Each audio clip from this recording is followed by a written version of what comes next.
आज के मनन चिंतन के लिए हम लेंगे संत मार्कुस का सुसमाचार अध्याय 9 पद संख्याएं 14 से 29 तक।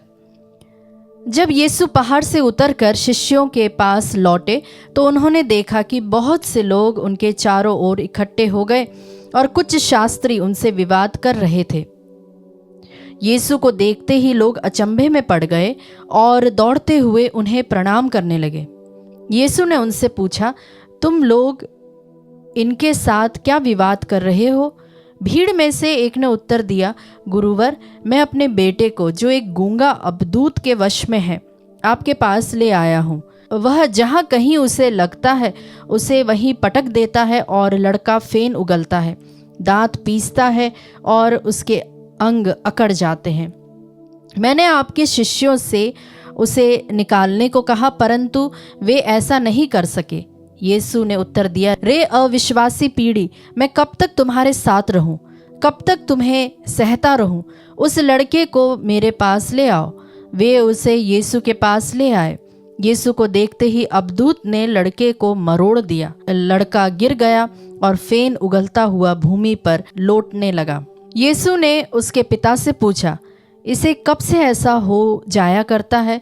और उसने उत्तर दिया, बचपन से ही। अबदूत ने इसका वश करने के लिए इसे बार बार आग अथवा पानी में डाल दिया।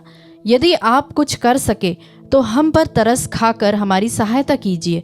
यीशु ने उससे कहा, यदि आप कुछ कर सके, विश्वास करने वाले के लिए सब कुछ संभव है। इस पर लड़के के पिता ने पुकार कर कहा, मैं विश्वास करता हूँ, मेरे अल्प विश्वास की कमी पूरी कीजिए। यीशु ने देखा कि भीड़ बढ़ती जा रही है, लेकिन उन्होंने अशुद्ध आत्मा को यह कहते हुए डांटा, बहरे गूंगे आत्मा, मैं तुझे आदेश देता हूँ, इससे निकल जा और इसमें फिर कभी नहीं घुसना। अबदूत चिल्लाकर और लड़के को मरोड़कर उससे निकल गया। लड़का मुर्दा सा पड़ा रहा और बहुत से लोग कहने लगे, यह तो मर गया। परंतु यीशु ने उसका हाथ पकड़कर उसे उठाया और वह खड़ा हो गया।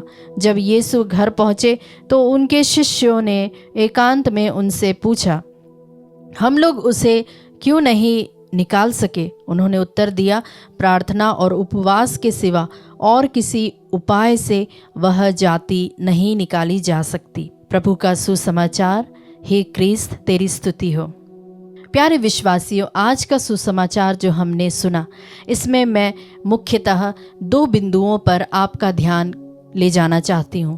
पहला यह कि हम जब भी अपने जीवन में किसी भी तरह की परीक्षाओं का सामना करते हैं या फिर ऐसी किसी परिस्थिति का सामना करते हैं जो हमें लगता है जिसका हम सामना नहीं कर सकते, तब हम प्रार्थना को अपना हथियार बनाएं। और दूसरा यह कि हम अपनी कमज़ोरियों को व्यक्त करना सीखें, या फिर हम अपनी कमज़ोरियों को, अपनी कमियों को प्रभु के सामने अंगीकार करना सीखें।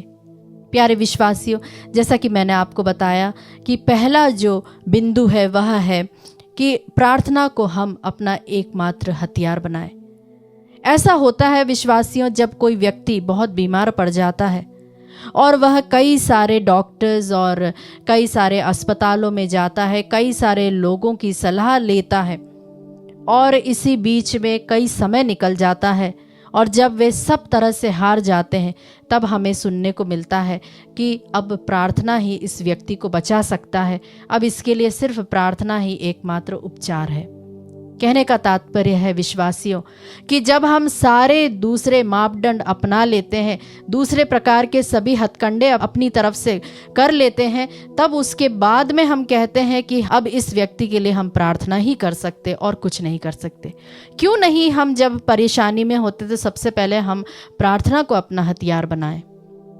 जी हाँ विश्वासियों, यही चीज़ हमें देखने को मिलती है कि जो यह रोगी रहता है, जो कि एक अबदूत ग्रस्त व्यक्ति रहता है, वह उसका जो पिता रहता है क्या करता है? वह पहले उनके शिष्यों के पास लेके जाता है। वह इस उद्देश्य से आता है कि वह यीशु के पास जाएगा, लेकिन बीच में ही वह रुक जाता है, जहाँ पर फिर कन्फ्यूजन क्रिएट होता है और वहाँ पर उसे जो चाहिए था वह मिल भी नहीं पाता है।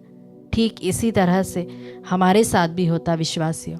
हम कई बार अच्छे उद्देश्य से तो जाते हैं, हम कई बार अच्छा सोचकर जाते हैं, प्रार्थना सभा में भाग लेते हैं, चर्च में जाते हैं, लेकिन हम बीच में ही किसी ने अगर कुछ बोल दिया या कुछ ऐसी घटना हो गई तो हमारा मन डाइवर्ट हो जाता है, या फिर हमारे अंदर इतने सारे इस प्रकार के ख्यालात आते हैं कि जिस चीज़ के लिए हम एकाग्रता से हमें प्रार्थना करने के लिए या फिर किसी चीज़ के लिए हम मिन्नत मांगने आए थे वह तो पूरी नहीं हो पाती है, लेकिन हम दूसरी चीज़ों में उलझ कर रह जाते हैं। तो आज का जो वचन हमें कहता है, जब भी हमारे जीवन में कोई भी परेशानी आती तो हम सबसे पहले यीशु का हाथ पकड़े, प्रार्थना को हम अपना हथियार बनाएं।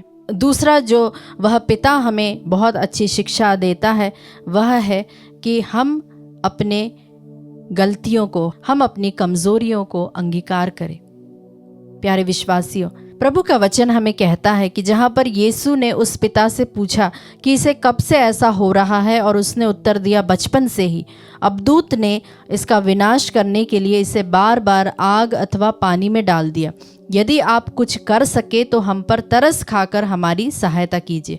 और तब यीशु कहता है यदि आप कुछ कर सके, मतलब कि यीशु उस पिता से पूछते हैं कि तुम यह मुझसे पूछ रहे हो कि यदि मैं कर सकता हूं कि नहीं। मतलब उसका विश्वास इतना मजबूत नहीं है। प्यारे विश्वासियों, ठीक इसी तरह से जब हम में कोई कमी है, जब हम पाप के कारण, गलतियों के कारण या फिर ऐसी किसी बातों के कारण हम प्रभु के पास नहीं जा पा रहे हैं, तो हम जल्द से जल्द पाप स्वीकार कर प्रभु के और भी नज़दीक आने की कोशिश करें। उसे हम टालते नहीं रहे।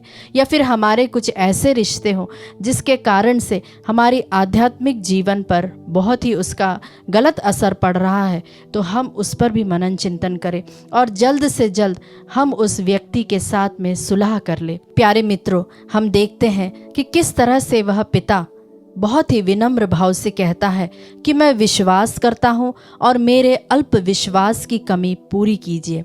हाँ मित्रों, हम भी इसी तरह से अगर हम में कोई भी कमी है तो हम उसे प्रभु से कहें तो प्रभु हमें ज़रूर भरपूर मात्रा में देगा। जब हम विनम्रता पूर्वक प्रभु के सामने जाकर हमारी कमियों को बताएंगे तो प्रभु ज़रूर हमारी सहायता करेगा, ज़रूर हमारे लिए प्रभु रास्ता खोलेगा। आइए विश्वासियों, इस नित्य आराधना में हम इन दोनों बिंदुओं पर विशेष रूप से अपने अंतःकरण की जांच करें कि क्या मैं अपने जीवन के संघर्षों में प्रार्थना को अपना हथियार बनाता हूँ, और दूसरा यह, जब मैं किसी चीज़ के कारण प्रभु से दूर हो जाता हूँ तो क्या मैं उस कमज़ोरी को ईश्वर के सामने और अपने भाई बहनों के सामने अंगीकार करता हूँ। आमीन।